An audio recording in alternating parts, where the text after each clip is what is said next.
Imaginez un peu la scène. On est en Belgique et là, des agriculteurs ouvrent carrément les portes de leurs champs et de leurs hangars. Ils font une annonce complètement dingue. Servez-vous, prenez les pommes de terre, c'est gratuit. Tout doit disparaître. Sauf que, exactement au même moment, si vous regardez la presse financière, les gros titres affichent un truc qui semble n'avoir aucun sens. Les contrats liés à cette même pomme de terre viendraient de faire un bond de plus de 700%. C'est un truc de fou, non? Alors comment c'est possible qu'un produit vaille absolument zéro dans une ferme et qu'il explose simultanément sur les marchés financiers? C'est ce qu'on va décrypter ensemble. Parce que oui, ces deux réalités ont l'air totalement absurdes quand on les met côte à côte. 0 € d'un côté, plus 700% de l'autre. Face à un grand écart pareil, on a très vite fait de crier au scandale ou de s'imaginer des théories du complot sur la manipulation des prix. Mais vous allez voir, la réalité est beaucoup plus fascinante que ça. Le vrai truc à comprendre ici, c'est que les agriculteurs et les financiers utilisent exactement le même mot, pomme de terre, mais en fait, ils parlent de mondes économiques qui n'ont strictement rien à voir. Pour résoudre ce mystère, il faut d'abord aller voir ce qui se passe concrètement sur le terrain. Ce qui nous amène à notre première partie, le monde de 0 €. Direction les fermes belges. Alors, quand on parle de ces patates tombées à 0 €, attention, on ne parle pas du tout du petit filet que vous achetez au supermarché pour faire une purée, pas du tout. On parle d'un truc hyper spécifique, la pomme de terre industrielle, celle qui est cultivée exprès pour finir en frites surgelées. En temps normal, la majorité de cette production est déjà vendue à l'avance, avec des contrats bien solides entre les fermiers et les grosses usines.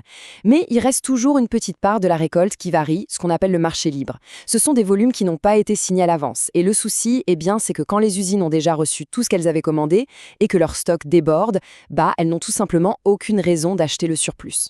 Et ça nous donne des chiffres complètement vertigineux. En avril 2026, selon les évaluations, tenez-vous bien, 53% de la production belge dormait encore dans les hangars agricoles. Plus de la moitié, c'est une surabondance physique colossale.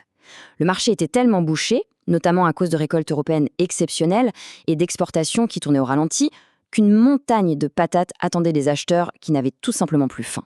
On passe à la deuxième partie, pourquoi donner? Le fameux coût de l'invendu. Parce que c'est vrai, on pourrait se dire, pourquoi ne pas juste les garder en attendant que ça aille mieux?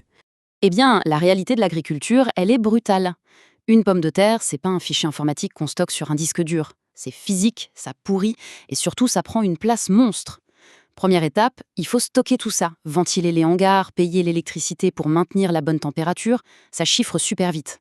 Deuxième étape, il faut payer des gens pour la manutention et le tri de ces stocks.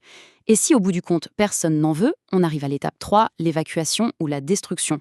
Et là, surprise, détruire des tonnes de marchandises, ça coûte cher. À ce stade-là, le prix de la patate, c'est même plus une question de valeur alimentaire, c'est devenu une charge financière. Donc dire aux gens, venez, c'est gratuit, c'est en fait une décision économique hyper rationnelle pour tout simplement arrêter de perdre de l'argent. Ce qui nous fait glisser vers notre troisième partie, le mirage des 700% du côté des marchés financiers. Comment on peut avoir une explosion des prix quand le produit physique est littéralement balancé gratuitement?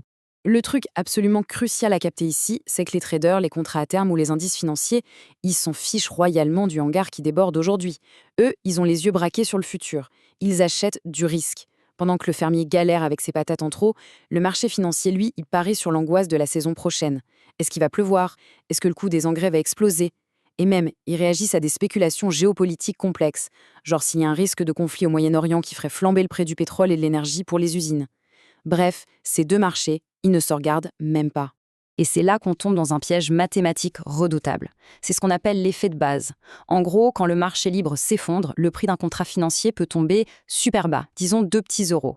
Mais si d'un coup, une grosse panique s'installe pour l'année prochaine et que ce prix remonte à 18 euros, mathématiquement, ça fait une hausse spectaculaire de plus de 700%.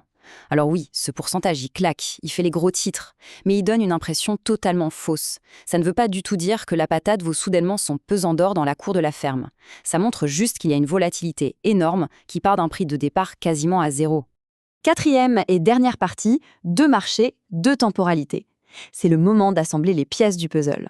En résumé, il n'y a pas de complot caché. Le marché n'est pas truqué. C'est juste qu'on a deux réalités qui se superposent sans se toucher. D'un côté, le marché physique étouffe sous la quantité d'aujourd'hui.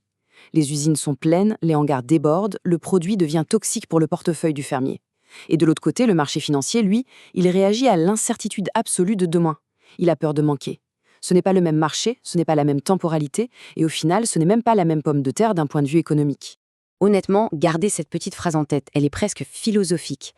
Un seul prix, un seul pourcentage, ça ne raconte jamais toute la vérité quand on regarde un système complexe. Un truc super utile peut devenir invendable du jour au lendemain, et une ressource qu'on a en trop aujourd'hui peut devenir notre plus grosse angoisse pour l'année prochaine. La prochaine fois que vous voyez un chiffre complètement fou qui contredit ce qui se passe sur le terrain, demandez-vous juste de quel marché on parle et de quel moment. Ce mystère, au fond, c'est celui d'un système mondial incroyable où un seul petit mot cache tout un univers. Et c'est pour ça qu'il faut toujours se rappeler une chose essentielle. Le marché physique raconte l'excès d'aujourd'hui, le marché financier raconte l'incertitude de demain.